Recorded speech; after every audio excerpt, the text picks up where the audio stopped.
YouTubers, it's me, Zipster.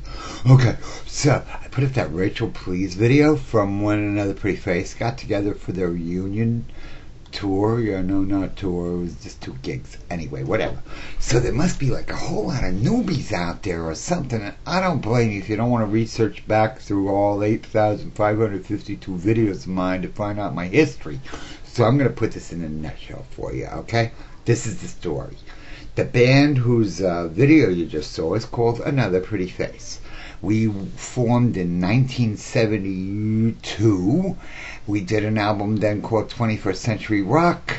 Then we went on for another 2 years, and then we kind of splintered, and then it became T. Roth and Another Pretty Face, and we did another album in 1980 called Face Facts. And, okay, but let me go back even further. Okay.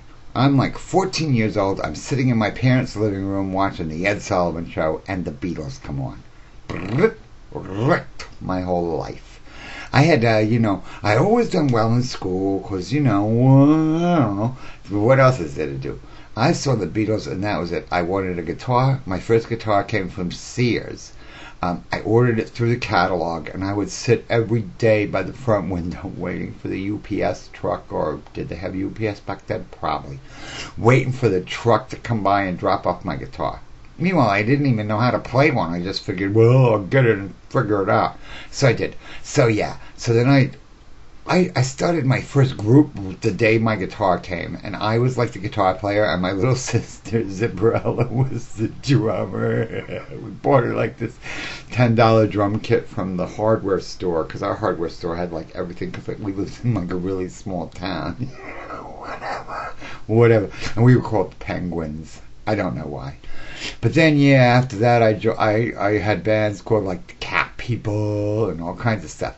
But then when I was like, I started doing stuff that was actually where I was like playing in coffee houses and stuff, and that was really cool. But my biggest break was like when a drummer friend of mine was in this band called, I don't even know what they were called, and he called me on the phone and said, we're looking for a keyboard player. And come up and audition. And I'm like, oh my God, oh yeah, of course I'm going to do it, even though I'm like so not a keyboard player. I'm like totally lame. But like the songs I write, I could play the piano around, but anything else, forget about it. So I went and auditioned for this band, and hello, they took me on. And they had a lead singer, his name was Lee, I don't remember.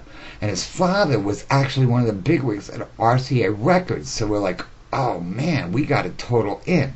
So I joined the band, and I started taking over vocals on a couple of songs and stuff. Now we're like, oh, okay, we're getting really good, because we all lived on a farm in Bangor, Pennsylvania. We rehearsed every day. We were diligent. And so we're like, okay, Lee, we're like really good now. Tell your father about it. He's like, oh no, I don't want to get in the business that way. And we were like, kick his ass out of here. So we kicked him out. I became the lead singer. We got another keyboard player, blah, blah, blah. Another Pretty Face was born.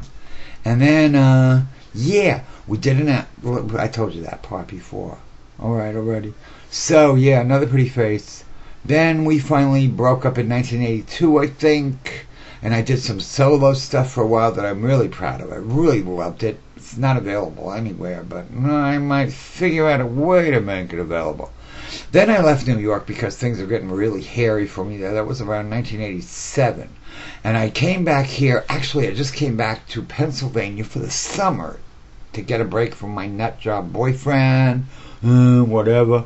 And I ran into the people from Zen for Primates who were like, dude, they remembered me from Another Pretty Face because we were like kind of popular. And they were like, just get up and sing a song with us. So I got up and I sang When You Wish Upon a Star by Jiminy Cricket. It's a very famous song. And they were like, dude, why don't you join the band? And I'm like, okay. So I never went back to New York, and I joined Zen for Primates. And then a couple of times since then, Another Pretty Faces got together to do reunion shows, and we have a really good time, especially this last time. We just had a blast. So Another Pretty Face, yes, featuring Tico Torres, drummer from Bon Jovi. We're going back in the studio in October to make a new CD of a whole bunch of stuff. And it's really exciting. So that's my life in a nutshell, okay? I hope I answered questions. If I didn't, well, I'm sure you'll ask. Okay, thank you.